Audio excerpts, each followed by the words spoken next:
Olá, você que me segue no Rodrigo Silva Arqueologia. Nós estamos juntos para o nosso bate-papo semanal sobre Bíblia, teologia, religião e hoje um assunto especial que muita gente está curioso, porque eu e Laura estamos numa nova fase a partir do último dia 30, porque nós agora somos pais de primeira viagem.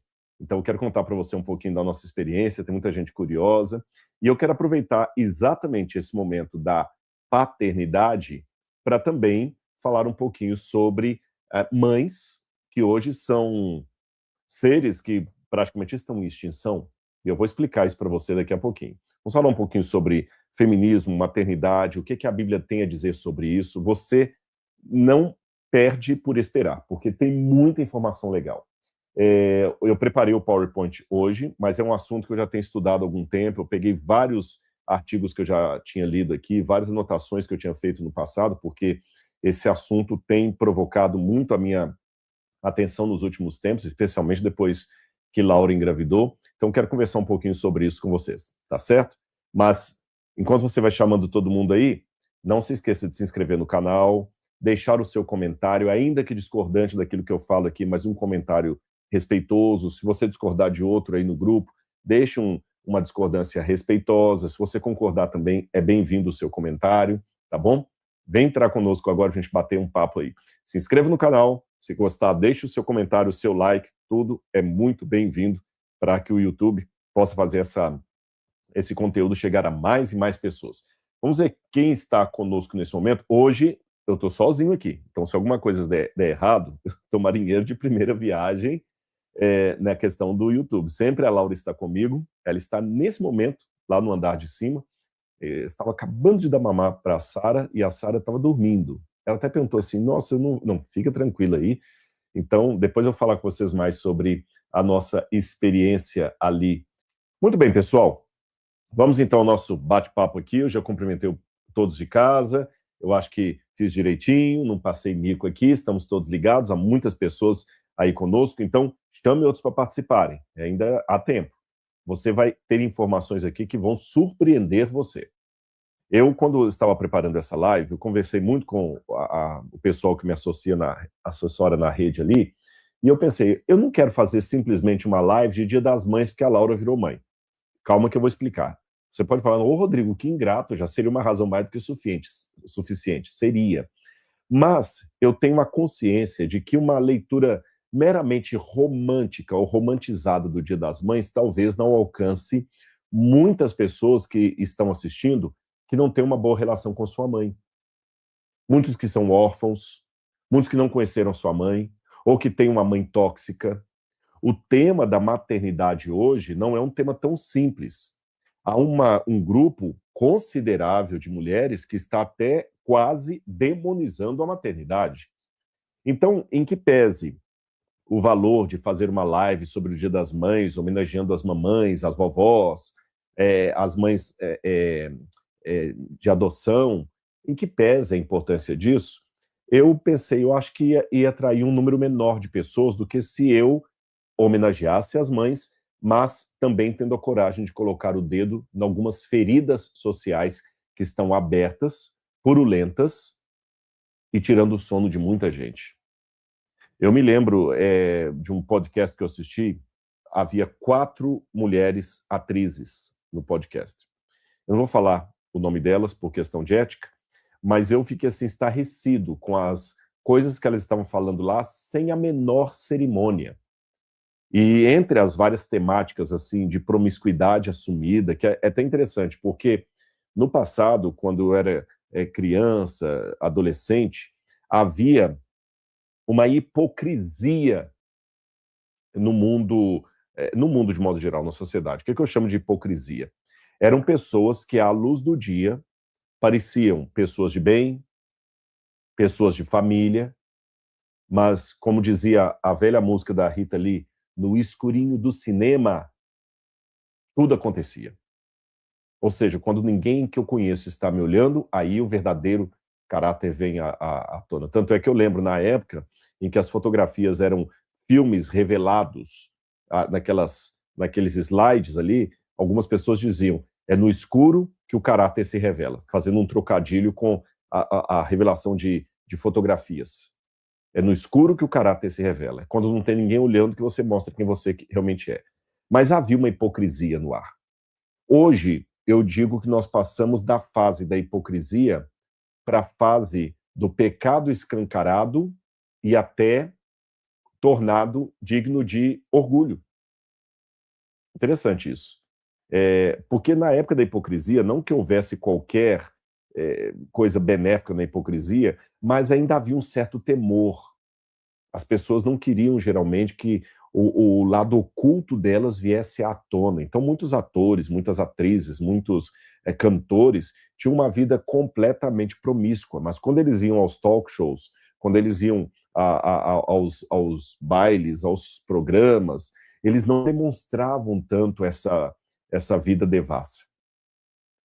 Você precisava de um Nelson Rodrigues para escrever peças de cunho muito, até assim, doentio, revelando a verdadeira face da sociedade. Então, você queria ver os atores na vida deles, pública, era um jeito. Você queria saber a vida privada, ia ler Nelson Rodrigues, que lá ele retratava, não só atores, eu estou falando também líderes religiosos, políticos, homens de bem, entre aspas. Hoje não. Hoje não é necessário mais um Nelson Rodrigues para revelar a podridão da sociedade. Porque hoje, aquilo que era feito às escondidas é revelado num podcast. E revelado de maneira, assim, até orgulhosa, com ares de ufanismo.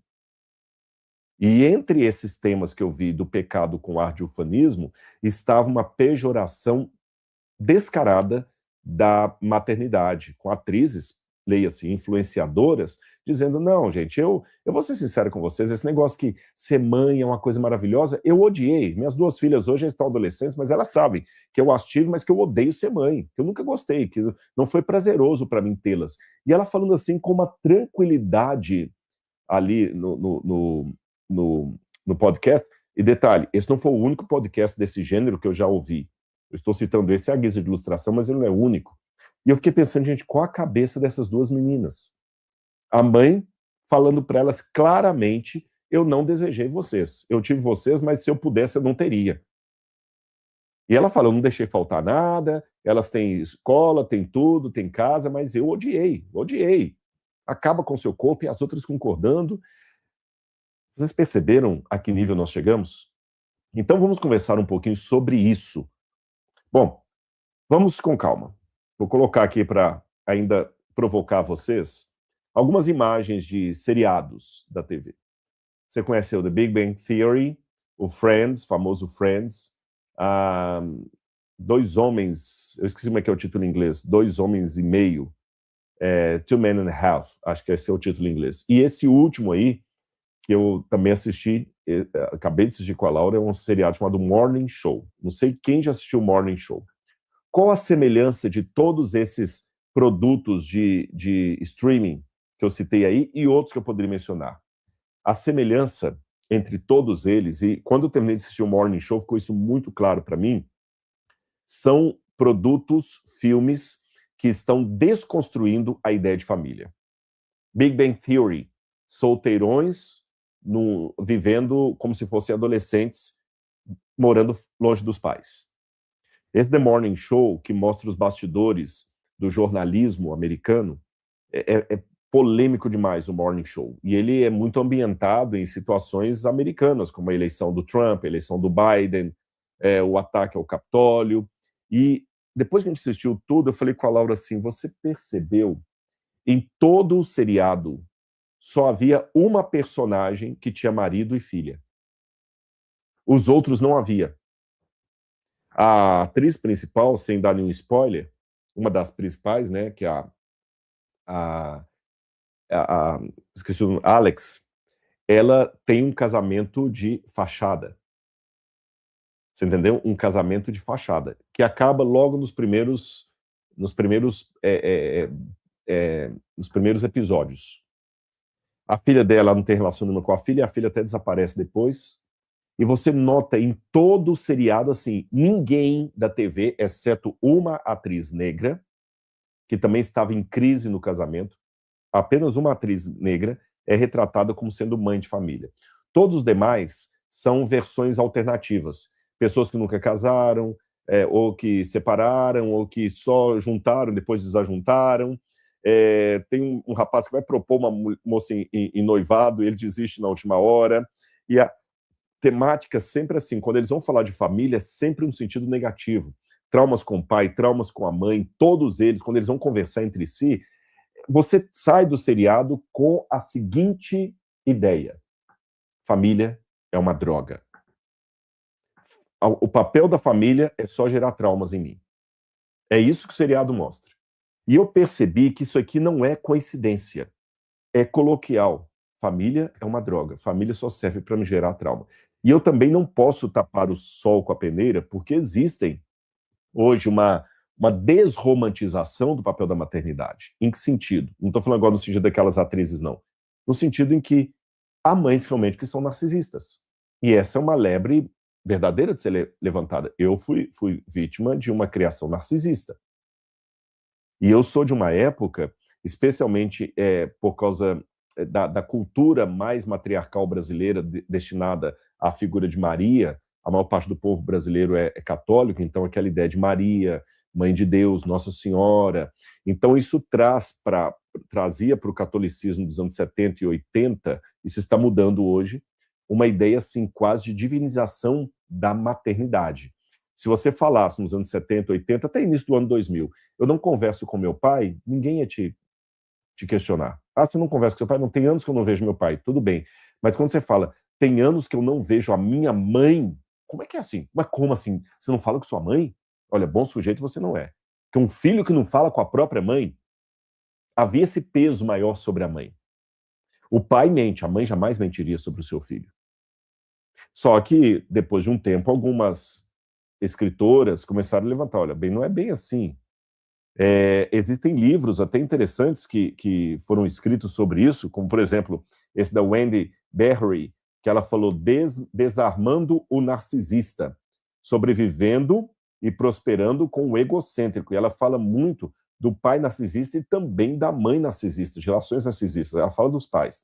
Depois você tem também esse da Caroline Delfino, A Mãe que Não Ama, a Mãe Narcisista Perversa.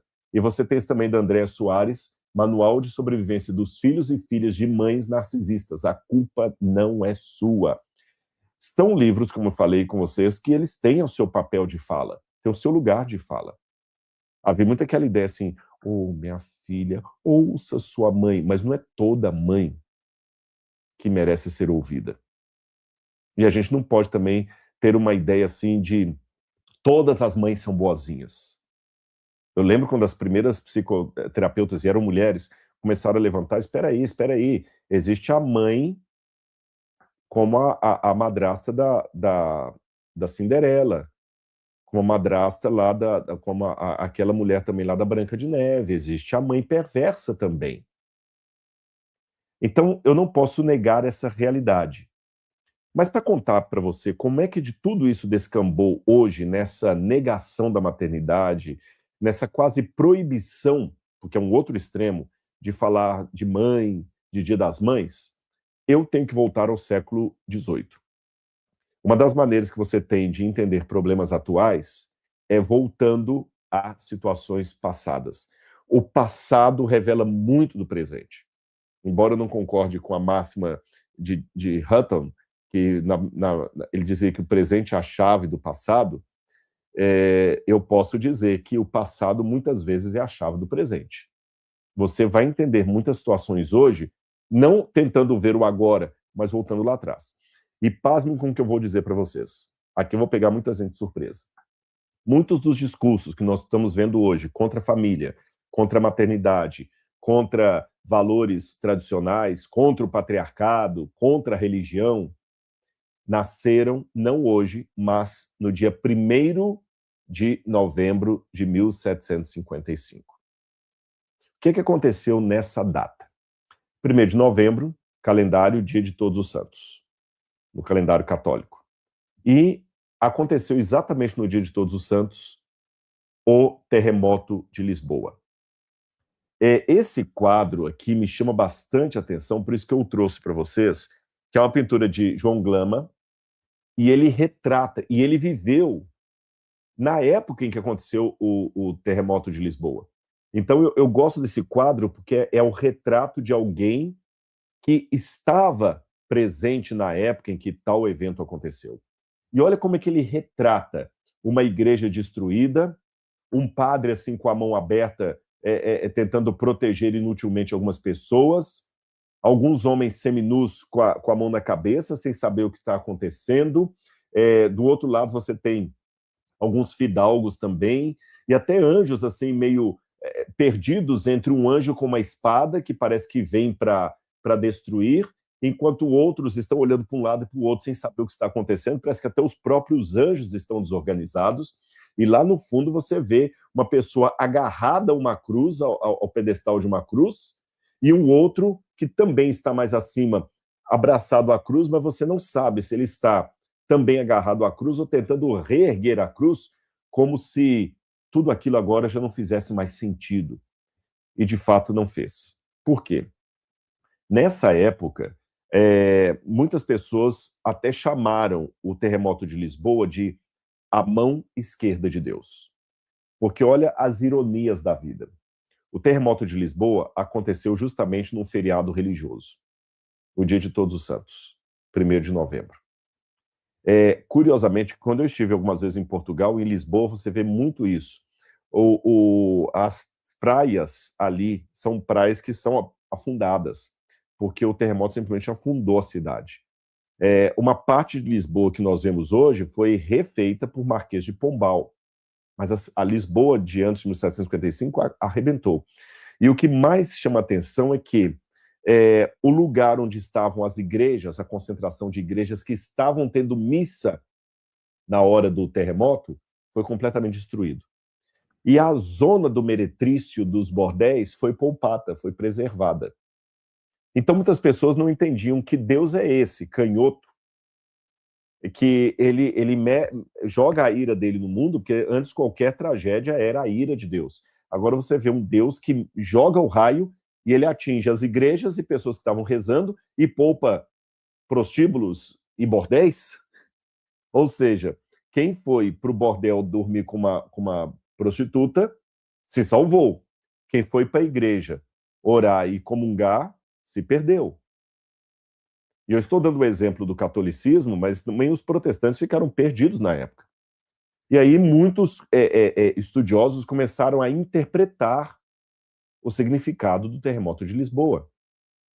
E deixe-me dizer para você que, embora seria anacrônico dizer que todo tipo de questionamento à religião, à fé, aos valores nasceram no terremoto de Lisboa, seria anacrônico afirmar isso, porque muitos questionamentos já vinham de antes do terremoto de Lisboa, mas é sim correto dizer que o terremoto de Lisboa deu combustível para muitas ideias que ainda estavam embrionárias, e as amadureceu, e as prosperou, não apenas para Portugal, mas por toda a Europa. E assim como as ondas do terremoto de Lisboa foram sentidas, o abalo sísmico foi sentido em outros países além dos limites de Portugal, os resultados filosóficos, científicos e teológicos da destruição de Lisboa, de 1755, também foram sentidos em vários outros discursos, publicações, e até hoje, em pleno século XXI. A minha filhinha está nascendo numa sociedade que ainda recebe resultados do terremoto de Lisboa. Explicando de maneira mais filosófica isso para vocês, eu vou colocar 3 autores aqui importantíssimos para essa época. Um deles, Voltaire, o Jean-Marie Arouet. Voltaire, francês, naturalizado inglês. Ele, a partir do terremoto de Lisboa, criou uma corrente chamada deísmo. O que é o deísmo? Preste atenção. O deísmo não nega a existência de Deus. Voltaire não duvidava da existência de Deus. Mas Voltaire dizia: Deus nos abandonou. Então, o deísmo, à semelhança do cristianismo, ele prega que Deus criou o universo, que Deus criou o mundo, mas que Deus abandonou o mundo. Uma das ilustrações para o Criador, que até Paley vai usar essa ilustração depois, É a ideia do relógio de bolso. Halley dizia, se você encontrar um relógio de bolso caído no meio do deserto, ele é tão bem montado com a sua engrenagem que você vai ser obrigado a chegar à conclusão de que existe um relojoeiro. O relógio de bolso pressupõe a existência do relojoeiro. Entendendo que o universo é como um relógio de bolso, um relógio daqueles de corda, então pressupõe que o universo também tenha um relojoeiro. Com base nessa ilustração piedosa, bonita, interessante, Voltaire deu uma argumentação um pouco pesada para a fé. Ele falou, de fato, o universo pressupõe um relojoeiro. Um relojoeiro que apenas deu corda e abandonou o relógio depois que ele foi vendido. Ou seja, o relógio tem alguém que o fez, mas não tem alguém que o manteve. Ele é apenas um universo que foi dado corda e ele agora está ao seu bel prazer. E é o abandono de Deus que justifica as desgraças que acontecem no mundo, que nós pensávamos que era o melhor dos mundos, como Leibniz dizia, né, na sua Teodiceia, que Deus fez o melhor dos mundos. Voltaire diz não. Até jogando um salto agora para o futuro, quando o Richard Dawkins escreve o livro Relojoeiro Cego, e Richard Dawkins é ateu, ele está fazendo uma paródia de tudo isso que eu estou falando com vocês. Se o universo é um relógio que pressupõe um relojoeiro, então ele é cego, porque esse relógio está cheio de defeitos. O terremoto é um deles. Então muita gente passou, a partir de Voltaire, não a duvidar da existência de Deus, mas a cuspir na existência de Deus ou ignorá-lo. Porque um Deus que abandonou você é horrível. Isso é pior do que o ateísmo. Porque o ateísmo diz não existe Deus, mas o deísmo diz existe um Deus, só que ele abandonou você. É uma orfandade muito séria. Há uma diferença entre você ser órfão porque os seus pais morreram no acidente quando você nasceu, ou você ser órfão porque o seu pai e sua mãe não quiseram você. Eles colocaram você numa lata do lixo para morrer. A visão de Voltaire é que Deus nos abandonou. Voltaire não dizia necessariamente se Deus era bom ou era mau. Ele era indiferente. Depois de Voltaire, veio Rousseau, Jean-Jacques Rousseau, autor do Emílio. E Rousseau falava muito de pedagogia, até que os pedagogos têm muito a pedagogia rousseauiana. E Rousseau dizia o seguinte, olha, nós temos que entender que, na verdade, essa distância de Deus tem um efeito não apenas filosófico e natural, como expôs Voltaire. Existe um aspecto social também. Se esse Deus abandonou a sociedade às suas próprias regras, nós temos que começar a descobrir na sociedade elementos que são meramente convenções e questionar essas convenções. E o terceiro cavaleiro do zodíaco aí que eu poderia colocar, né, o quarto mosqueteiro, Trois Mousquetaires, que seria Immanuel Kant. Immanuel Kant pegou tudo isso e julgou para o campo da ciência. Embora a ciência moderna já existisse antes de Kant, ela é do século XVI, ele começou a incentivar que agora nós abandonássemos as explicações teológicas, meramente teológicas de tudo que acontece, e começássemos a buscar explicações mais racionais. Então, de Voltaire, de Rousseau e de Kant, começaram a surgir ideias como Deus nos abandonou, então Deus é indiferente, podemos ser indiferentes a ele também. Há muitas convenções em nome de Deus que são apenas isso, convenções.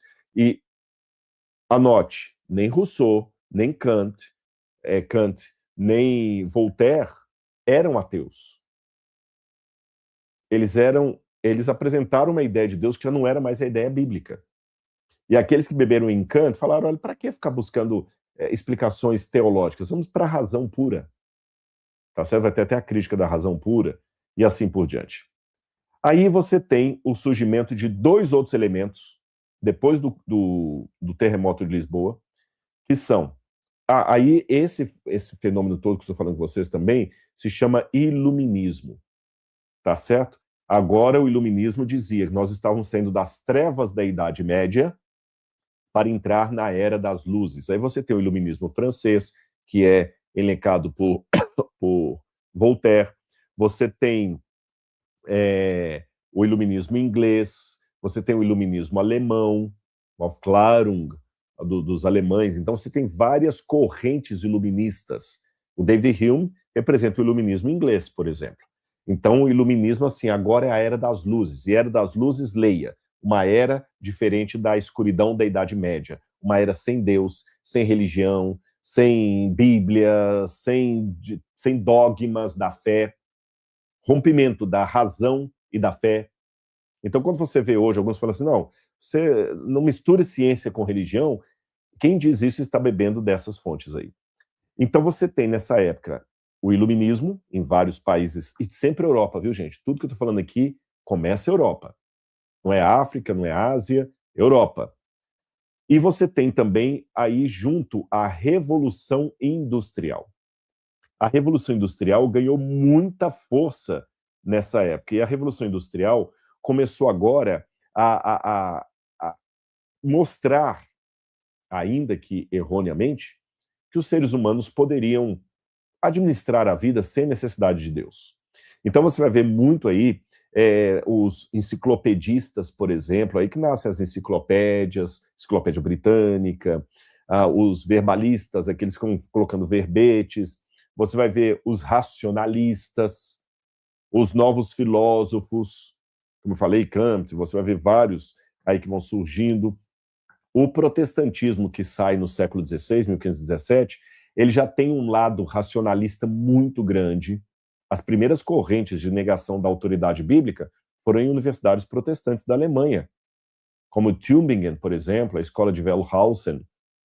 Os católicos, nesse ponto, foram mais conservadores com a fé, porque só no século XX, com o padre Rostand, por exemplo, e a École Biblique e outras vertentes da França, que o catolicismo começa a entrar numa teologia mais progressista.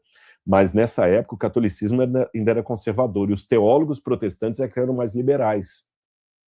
Bom, vamos por partes. Aí você tem um outro elemento que surge.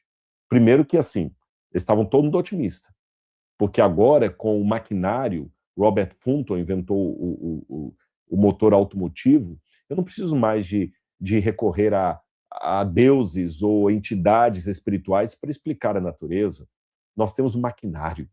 Nós somos os senhores. Agora a sociedade deixa de ser teocêntrica, Deus no meio, para ser antropocêntrica, o ser humano, o indivíduo no centro. Aí você tem um outro elemento que vai surgir aí também, que é a Revolução Francesa.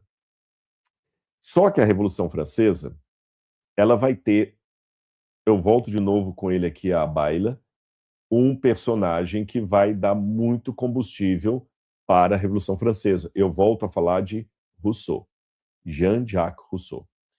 O Rousseau, ele começou a escrever muita coisa sobre a sociedade, porque lembra que ele estava questionando as convenções? E o Rousseau, ele começou a colocar sobre família o seguinte, que o lar é simultaneamente idealizado, mas ele também é uma prisão.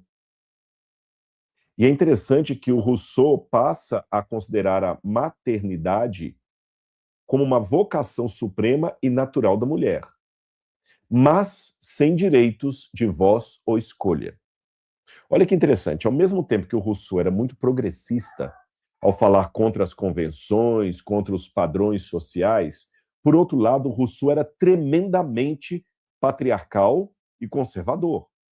O papel social da mulher é gerar filhos.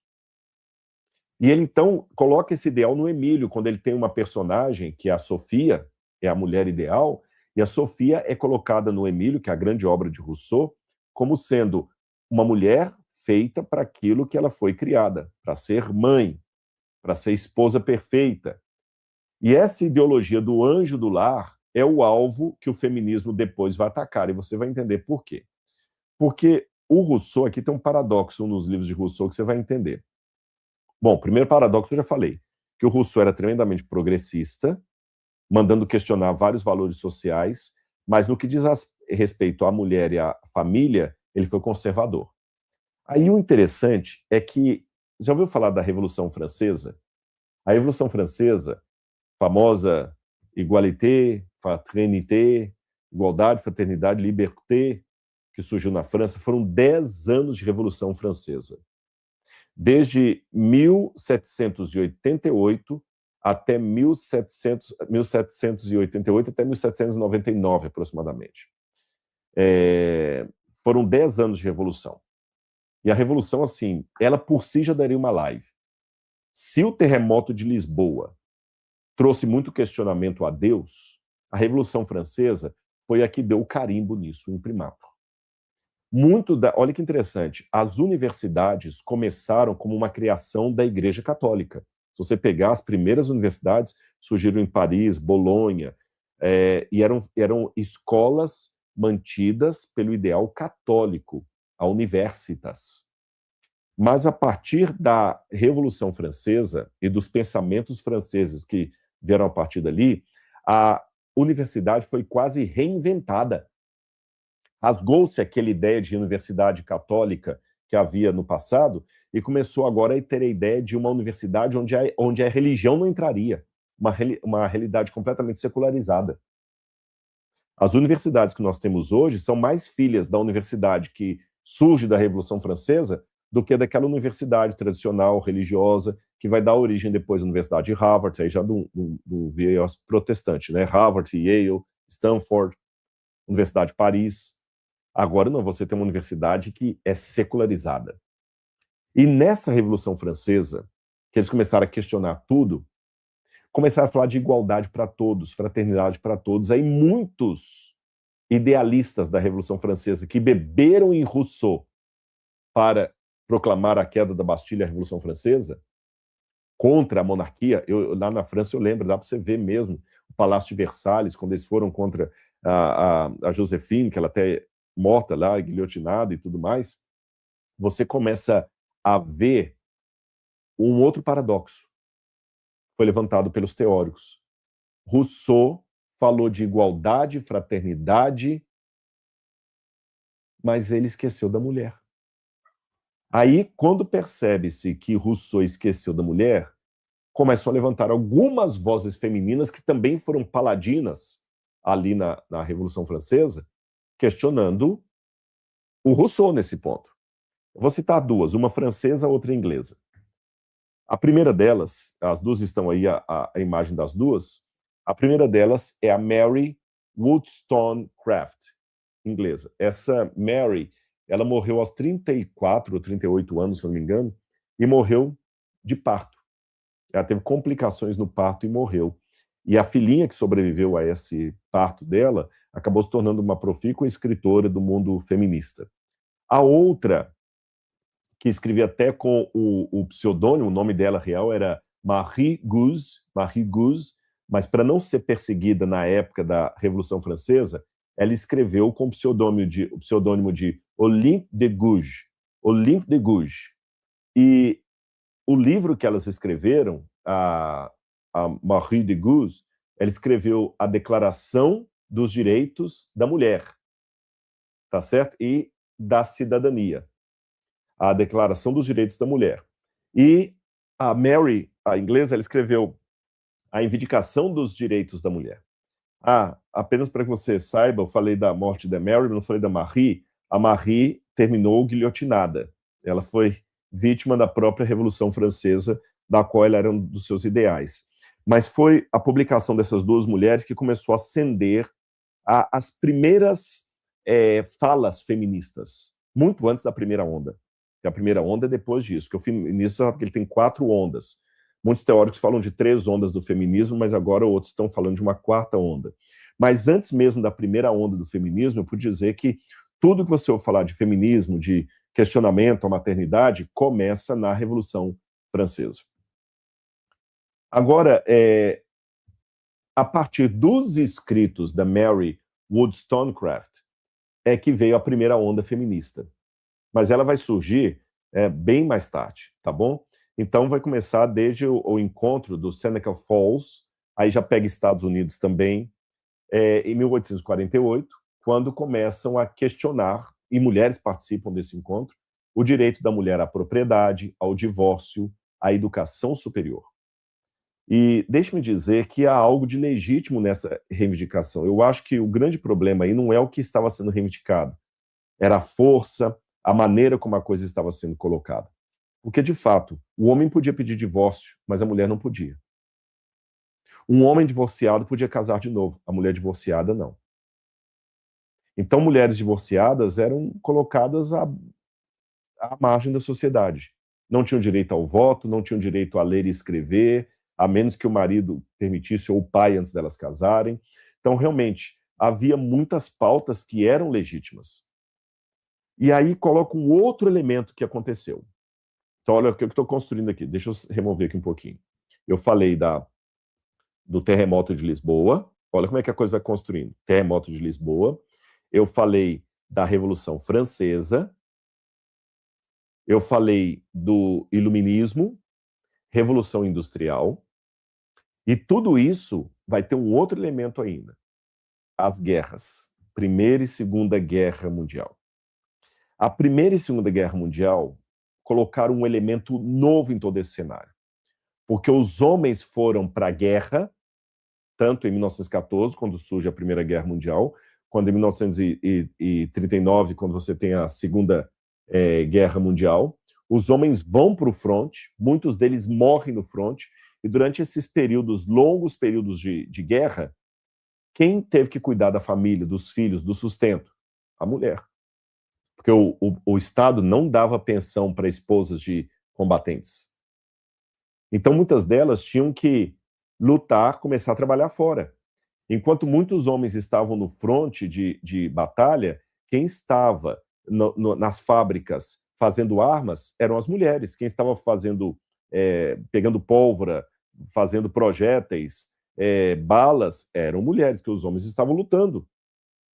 Então a mulher começou agora a deixar o lar para trabalhar fora. Foi imperioso, mesmo aqueles homens mais radicais, que achavam que o lugar de mulher era no tanque, era na cozinha, aquela visão machista, eles tiveram que ceder.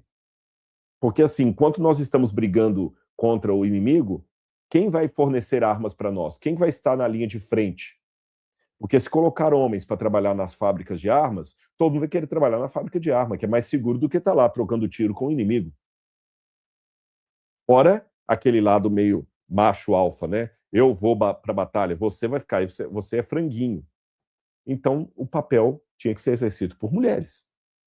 Quem ia tomar conta da casa, dos filhos? Era a mulher. Quem teria que sair de casa para dar comida para os filhos? As mulheres. Então, pela primeira vez na história, mulheres começaram a ser registradas como operárias, começaram a receber salário, tá certo? E repito uma coisa que eu falei para não ser mal interpretado por vocês. Muitas das pautas trazidas lá no início do movimento feminista eram pautas legítimas. Como eu falei, o direito a votar, a estudar, a escolher com quem elas iam se casar, eram pautas legítimas. O que hoje eu questiono nessa situação que nós estamos hoje é a distorção de pautas legítimas. Então, um erro que muitos cristãos conservadores como eu cometem é que você, por causa da distorção da pauta, condena uma pauta que tem lugar de fala. Inclusive, vocês já viram essa foto, ela é muito famosa, é a Rose Rebitadora. Ela se tornou depois um slogan do movimento feminista. Um slogan, não, perdão, uma imagem do movimento feminista. Só que quando essa Rose Rebitadora foi colocada assim com a mão em punho, ela não foi colocada em nenhum sentido feminista. Pelo contrário, essa era uma propaganda americana similar àquela propaganda Tio Sam precisa de você, onde o fato de muitos estarem indo para a guerra, porque os Estados Unidos já tinham entrado na Segunda Guerra Mundial, então era um incentivo para que as mulheres abandonassem o lar e fossem para a fábrica, porque muitas mulheres também não queriam abandonar o lar. Então era um incentivo. Não, venham trabalhar, vocês têm poder. Sim, nós podemos. Tanto é que havia outras imagens da Rose Rebitadora, como essa segunda que está aí, que eram bem diferentes daquela que depois, posteriormente, foi apropriada pelo movimento feminista para representá-lo, mas não nasceu assim. E quando a Segunda Guerra acabou, tem um outro elemento que a gente precisa levar em consideração. Muitas crianças, muitos pais morreram no campo de batalha. Não voltaram para casa. muitas mulheres estavam agora como viúvas cuidando de filhos. E muitos filhos perderam pai e mãe. O saldo da Segunda Guerra Mundial na Europa... E por que eu estou concentrando na Europa se vivemos no Brasil? É porque o Ocidente nasce a partir do que aconteceu na Europa. Tanto é que quando você estuda história geral, você fala história antiga, idade média, idade moderna e idade contemporânea. E quando você vai colocar os elementos que dividem ali, são todos elementos europeus. São todos elementos europeus. A queda de Constantinopla, Europa. Tá certo? O início da Idade Média, Europa. Então, a Europa ainda deu o rumo de muitas coisas que acontecem aqui no Brasil. Deixa eu mostrar algumas fotos para vocês aqui, fotos chocantes. Essas fotos foram tiradas em 1948 em diferentes países da Europa, já no finalzinho e após a Segunda Guerra Mundial. São crianças brancas, então para você ver, não é estereótipo que só filho de preto que sofre, loiras e órfãs. Esses menininhos com o caneco na mão aí, eles não estão no orfanato. São crianças de rua. São crianças de rua. Olha essa outra foto. Crianças brincando num lugar completamente em escombros. Crianças andando na rua, seminuas, em lugares completamente de escombros. Isso aí é uma cena, se eu não me engano, de um bondinho da Itália. Eu creio que é na Itália, eu estou na dúvida se é na Itália ou se é na França, onde mostram crianças pegando o bonde num perigo danado de acontecer um acidente com elas. São crianças de rua. Uma delas até me chama a atenção, a que está mais atrás aqui, não sei se vocês prestaram atenção, ela está usando uma fralda. Uma fralda. Ela ainda está... É um menino que já não deveria estar usando fralda mais, mas ele está usando fralda. Não sei por qual razão. E você tem outras imagens assim de crianças sofridas. São filhas e filhos da Segunda Guerra Mundial. Tem um livro que eu sugiro aqueles que leem inglês, eu não sei se esse livro estiver em português, me ajudem aí. The Lost Children. Reconstruindo as famílias da Europa após a Segunda Guerra Mundial. E estima-se que entre 20 e 25 milhões de crianças ficaram órfãs após a Segunda Guerra Mundial. E há autores que dizem que esse número está subestimado. É muito mais do que 25 milhões de crianças. Muitas foram acolhidas por parentes, outras foram institucionalizadas, terminaram de ser criadas em orfanatos sem nenhum resquício de amor ou piedade, e milhões se tornaram crianças deslocadas, displaced persons, como aquelas que eu mostrei na foto. Ficavam andando por ali, aprendendo a fumar, a roubar para sobreviver. Não era só uma crise de orfandade, é uma crise de estrutura familiar global. Em números diretos, só na Polônia, na União Soviética, cerca de 13 mil crianças ficaram órfãs. Na Polônia, de 1,5 a 2 milhões de crianças órfãs. Na Alemanha, o número até hoje não é sabido, mas sabem que são milhões e milhões de crianças vivendo completamente na orfandade após a Segunda Guerra Mundial, com a Alemanha completamente destruída. Você já parou para pensar? Eu estou falando, gente, milhões de pessoas, eu estou falando quase que a população inteira da cidade de São Paulo, da maior cidade do Brasil. Imagina uma São Paulo inteira, a maior cidade do Brasil, uma São Paulo inteira só de crianças órfãs, sem pai e sem mãe. E eu não coloquei aí aquelas que ainda recuperaram, mesmo tendo a mãe, ainda tinham traumas de guerra. Muitas mães tiveram que vender o próprio corpo para sustentar os seus filhos. Outras mães abandonaram os filhos. E esses 20 milhões de crianças se tornaram adultas. 20 milhões de pessoas que tinham uma ideia de família completamente traumatizada. Quer piorar o quadro?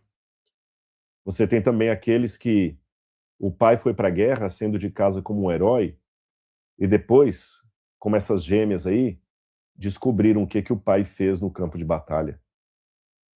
Eles descobriram que o pai provocou abuso de mulheres, que o pai matou crianças.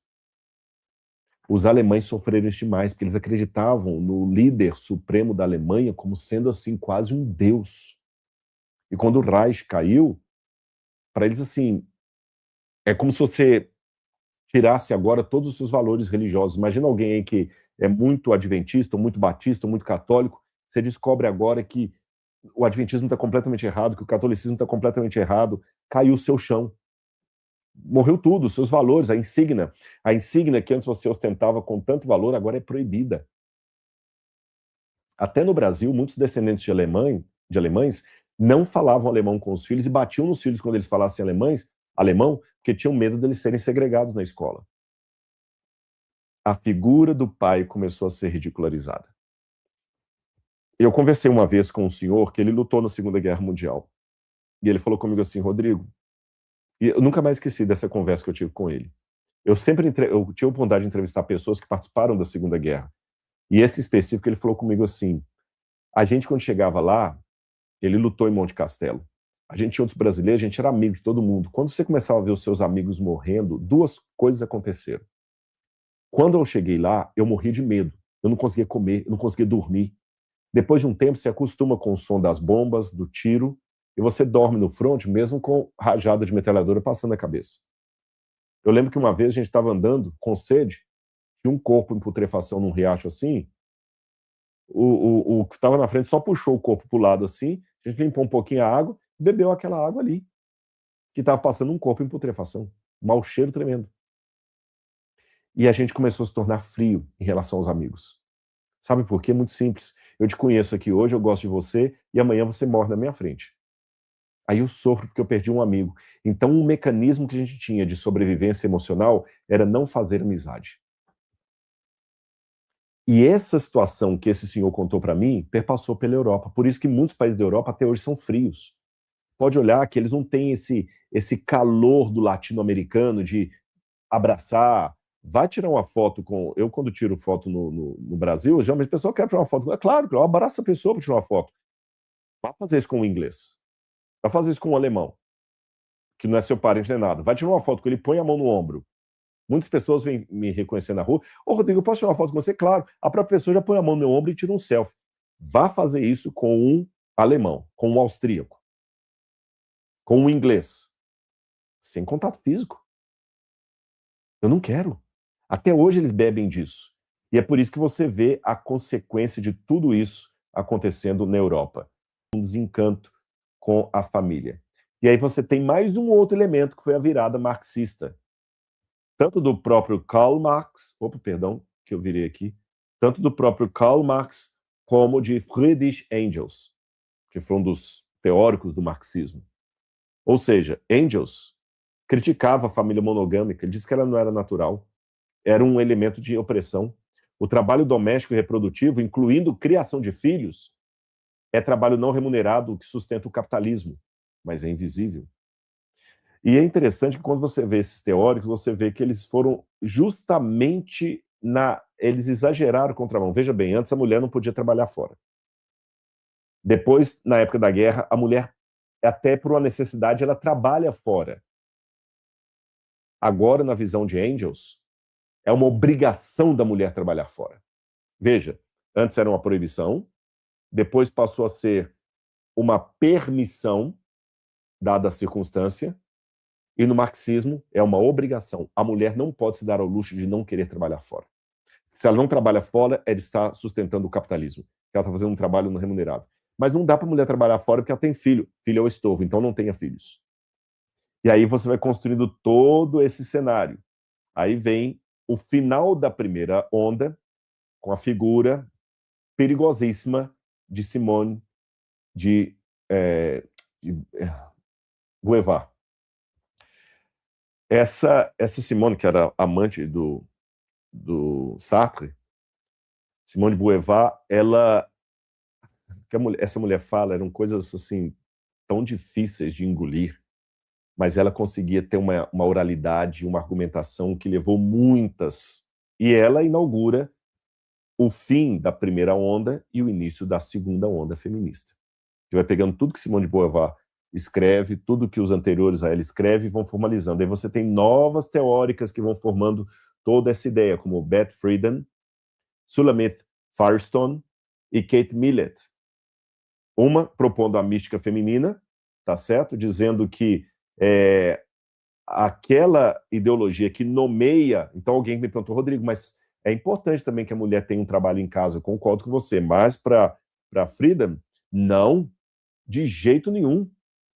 A mulher não deve ser dona de casa, jamais, nunca. A Firestone, ela radicaliza a gravidez biológica, dizendo que ela é em si a gravidez, a raiz da opressão. E a Kate Millett, o patriarcado é o sistema do poder.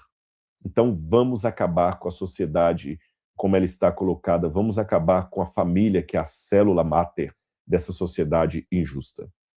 E aí você vai ter a terceira onda feminista, depois dessas, que já é aquela do corpo em desconstrução. A biologia fez a mulher para engravidar, mas vamos desconstruir isso. Aí você tem a Judith Butler, que é a mais famosa delas aí, e tem a Kimberly Crenshaw, que também escreve muito sobre isso. A Butler fala do gênero que não é essência. O gênero é uma coisa fluida, tá certo? E o papel da mãe é um roteiro social imposto. A Kimberly já coloca que a opressão não é só de gênero, também é de raça, cor. Então, uma falou apenas do gênero, outra começou a colocar a questão das negras, como sendo também as mais oprimidas.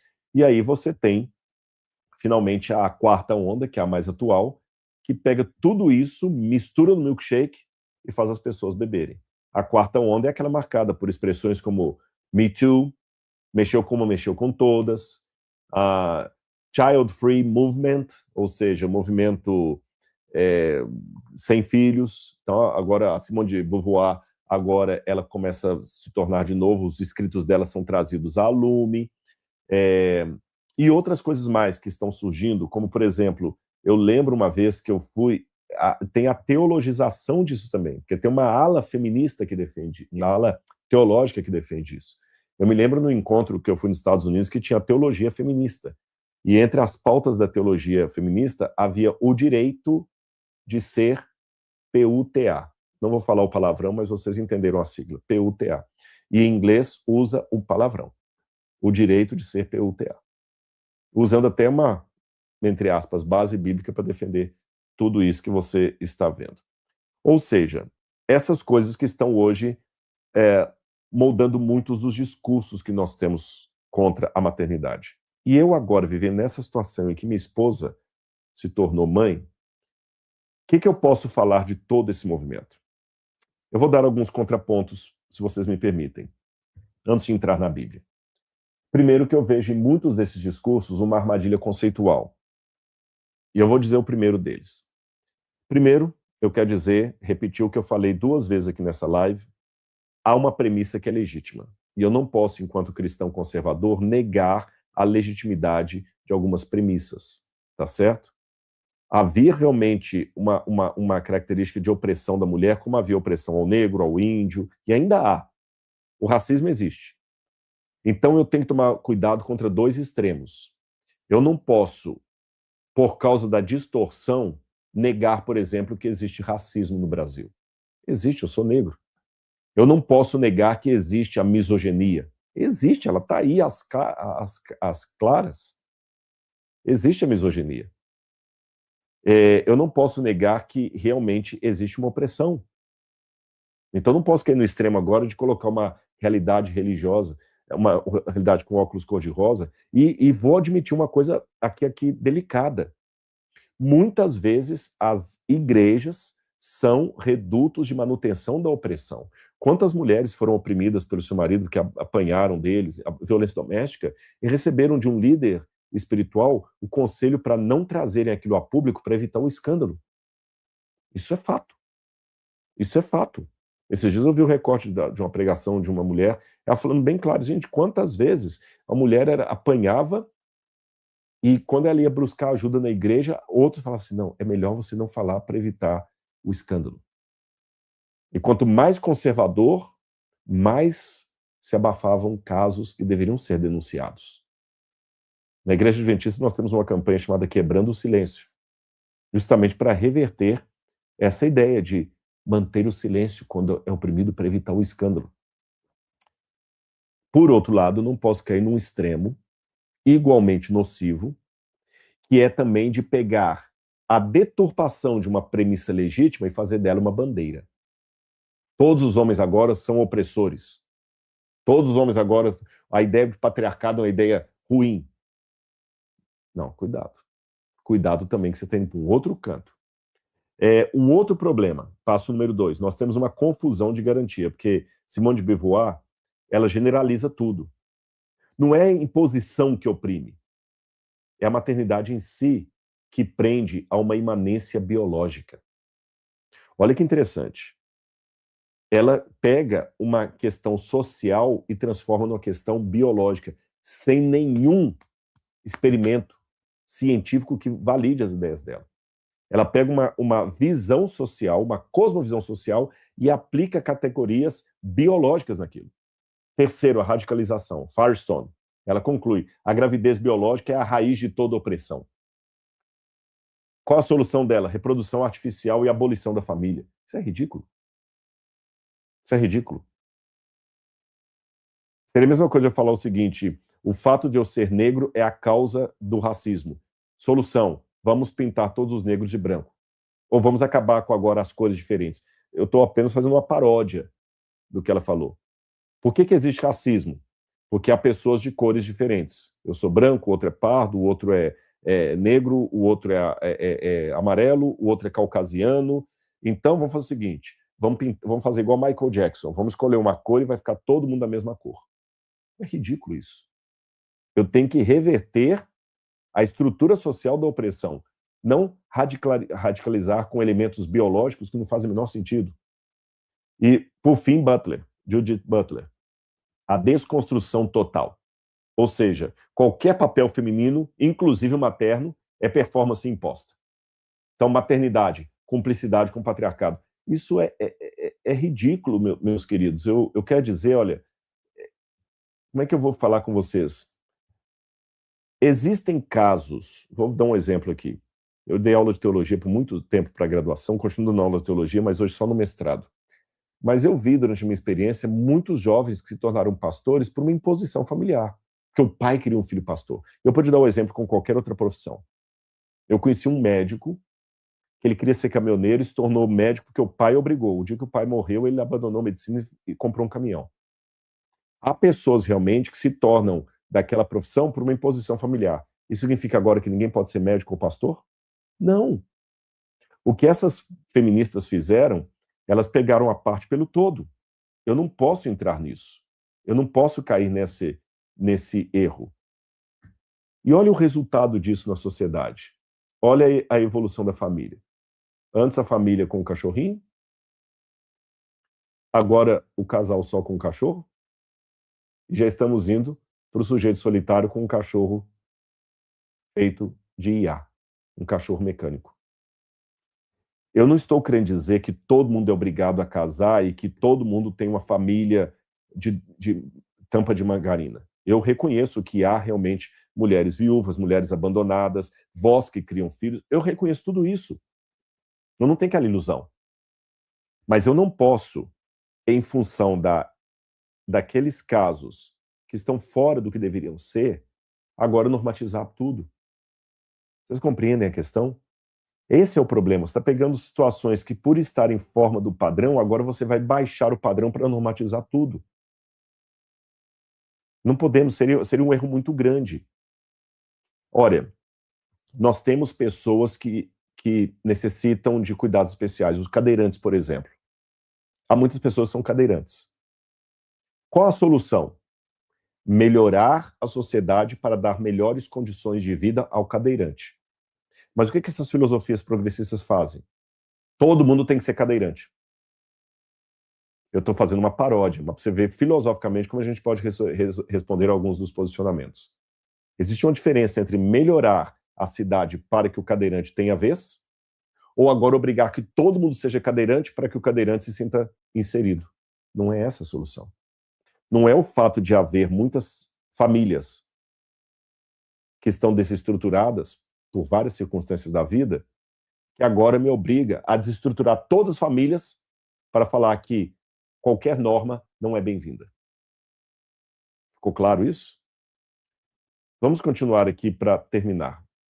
Vou dar o saldo da Europa. Tudo isso aí, todas essas filosofias, o que tornaram a Europa um país cada vez menos populado, vou criar um neologismo, populacionado.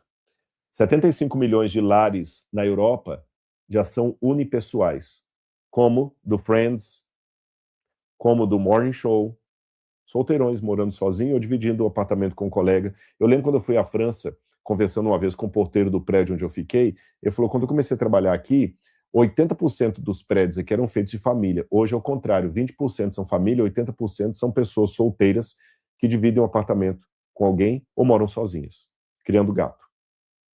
76% dos domicílios hoje da Europa são sem filhos. Menos de 1 em 4 lares da Europa contém crianças. A Finlândia, apenas 18% dos lares têm crianças. Na Lituânia, apenas 19% dos lares têm crianças. E há índices ainda mais baixos. Uniões informais crescem, casamentos caem. Em toda a União Europeia, a proporção de filhos nascidos fora do casamento ultrapassou 40%.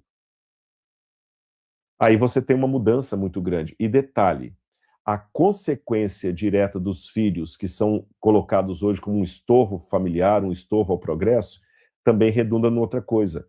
Filhos indesejados que, por sua vez, se tornam adultos descompensados. Biblicamente, o que eu posso dizer para terminar a nossa live aqui?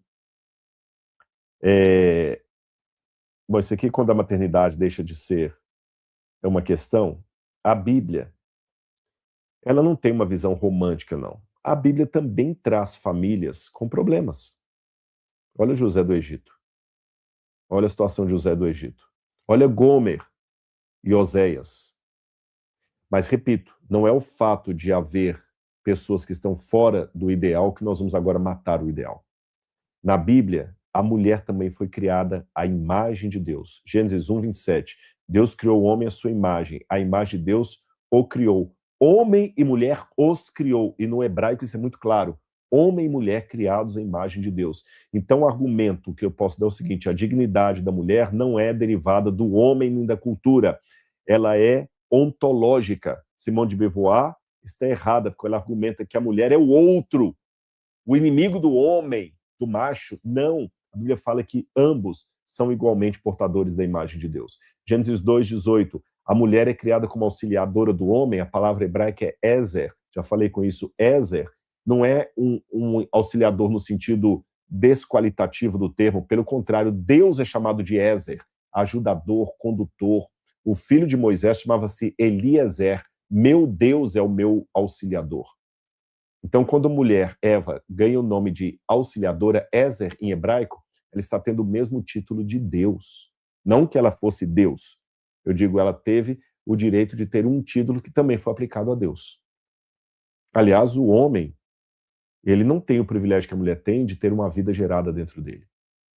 E Provérbios 31 fala da mulher virtuosa, e ela já é descrita na Bíblia como mulher que negocia, que compra propriedades, que trabalha com as mãos e com a cabeça, que cuida dos pobres necessitados, que é honrada em prática nas portas da cidade.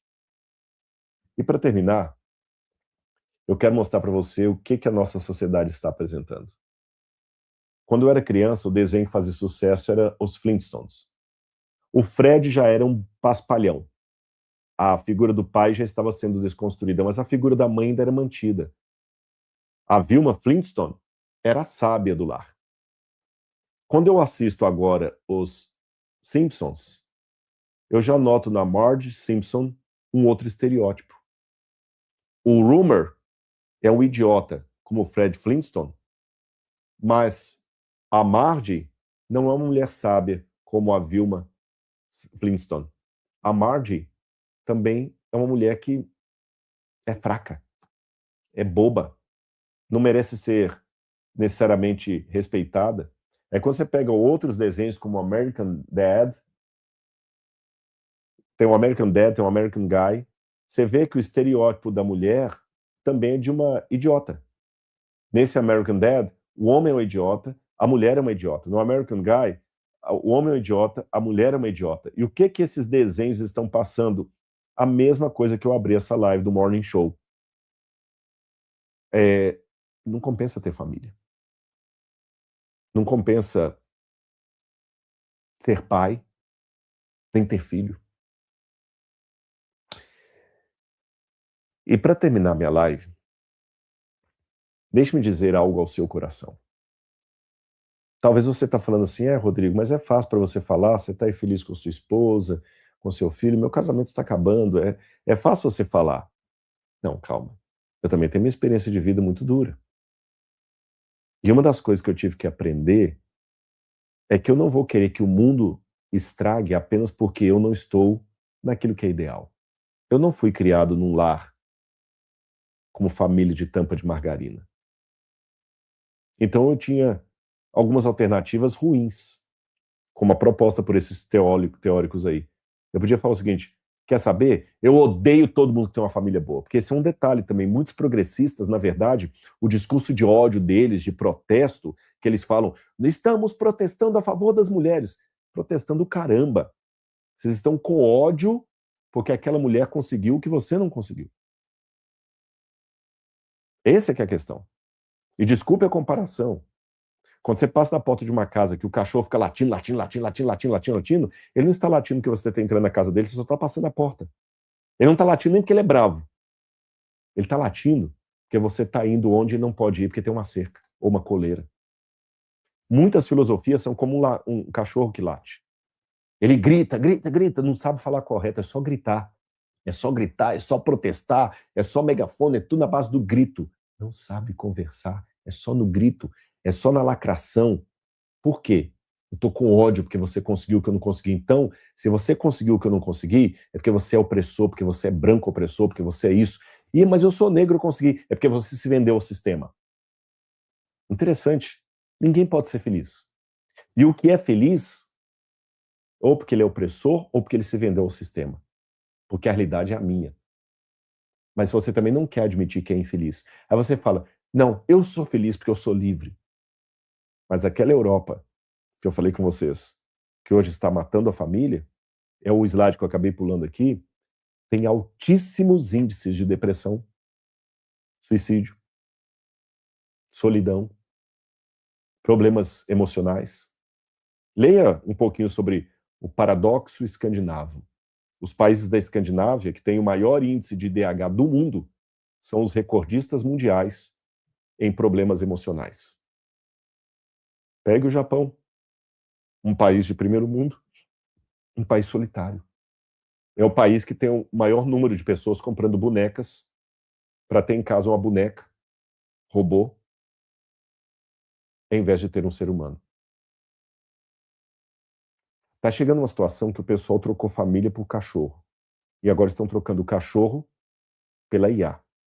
Porque muitas pessoas nem cachorro querem ter mais. Querem ter um cachorrinho robô, aquele do Elon Musk. Será que é isso? E o Dia das Mães está chegando. Pela primeira vez, a Laura vai ganhar um presente.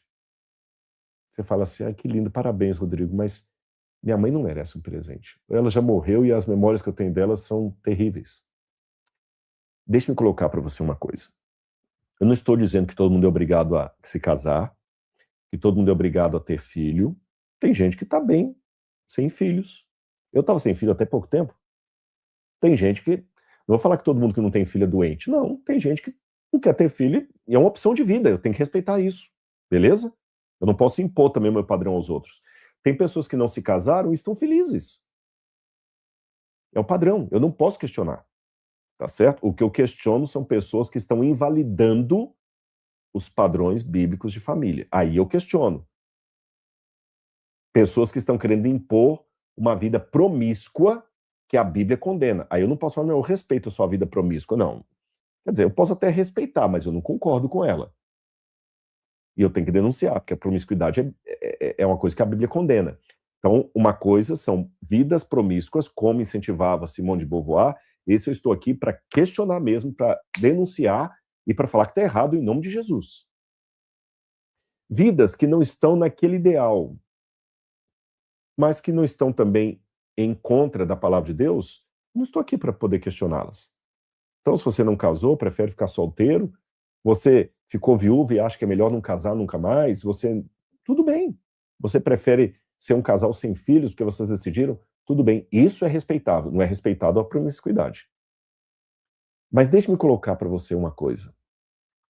Não é só a maternidade que é uma necessidade biológica. A filiação também é.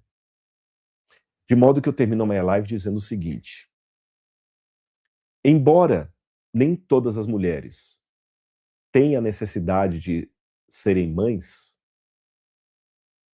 todas as mulheres e homens têm a necessidade biológica de serem filhos. Eu vou repetir, presta atenção, porque essa é a parte mais importante da minha live. Eu quero que você entenda isso aqui para eu fazer a ponte do Dia das Mães. É a partir da minha própria experiência. Vou repetir. Posso repetir? Eu até admito que nem todas as mulheres têm a necessidade biológica de serem mães. E de fato, tanto é que há mulheres que são estéreis. Tem mulheres que o útero simplesmente não gera. E elas estão bem com isso. Então, embora o corpo da mulher foi biologicamente projetado para a maternidade, eu não digo que isso é uma necessidade biológica. A Laura até agora não tinha um bebê, e ela não era menos mulher por causa disso, ok?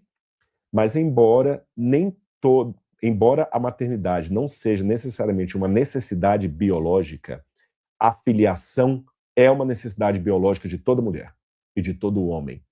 Em outras palavras, eu não sou biologicamente obrigado a ser pai, mas biologicamente eu tenho que ser filho.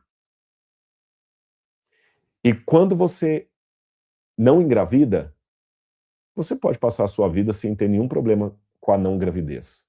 Mas quando você não é parido, você não pode passar a vida bem com isso. E o que eu estou querendo dizer? Que muitos de vocês talvez não foram emocionalmente paridos. Talvez eu estou falando nessa noite para pessoas que foram fruto de uma relação sexual não desejada. A mãe não queria, a mãe tentou abortá-lo. Talvez eu estou falando para alguém que está a vida toda ouvindo da mãe dizer o seguinte: eu não queria ter você, desgraça a hora que eu engravidei de você, você é a perdição da minha vida. Isso foi falado às vezes explicitamente, às vezes de maneira subliminar, dando preferência para o irmão mais novo ou para o mais velho. Você precisa de uma mãe. Então agora eu vou te dar um conselho. Se você quer ser mãe e por alguma razão nasceu estéril, adote um filho. Você vai ter um filho do coração. Não nasceu do útero, mas nasceu do coração. Adote um filho. Não esconda a sua vontade de amar um filho. Adote um filho. E se você tem uma mãe biológica, mas não tem uma mãe emocional, adote uma mãe. Essa é a campanha que eu faço hoje. Adote uma mãe. Se a sua mãe morreu e você tem saudade dela porque foi uma boa mãe, não passe o Dia das Mães em branco, só lembrando daquela que faleceu. Homenageie a mãe que faleceu adotando uma mãe. Talvez aquela senhorinha do prédio aí, sozinha, que os filhos não vêm olhar. Talvez aquela avó que criou você. Eu adotei muitas mães. E eu tenho muitas mães que eu rendo a minha homenagem a elas hoje. Há pouco tempo eu tive que fazer o funeral de uma que me tratava como filho. E assim como a adoção pode suprir, pelo menos em parte, a necessidade de uma mulher que queria ser mãe, mas por circunstância não pôde, a adoção de uma mãe também pode ajudar você a resolver esse seu problema materno. Adote uma mãe. A maternidade é um dado biológico, mas a filiação também. Você precisa de uma mãe. Adote uma mãe. Talvez aquela senhorinha que todo dia faz faxina no prédio que você trabalha, que cumprimenta você com educação. Adote ela como mãe. Preencha esse vazio dentro de você. Aí sim, você, independente da criação que teve, independente da orfandade que experimentou, vai poder com sinceridade dizer para pelo menos uma pessoa no domingo que vem: Feliz Dia das Mães. Como eu posso falar para muitas que não me geraram biologicamente: Feliz Dia das Mães. Feliz Dia das Mães para muitas, tá bom? Faça isso. Foi terapêutico para mim, será para você também. E não deixe que essas filosofias progressistas desse mundo deturpem o princípio bíblico da maternidade. Não deixe que ninguém traga desonra ao seu papel de mãe, de dona do lar, de geradora de uma vida. Deus deu isso para você. Não deixe o diabo, por inveja, tirar de você algo que ele queria ter e não pode, que é gerar uma vida. Deus abençoe você.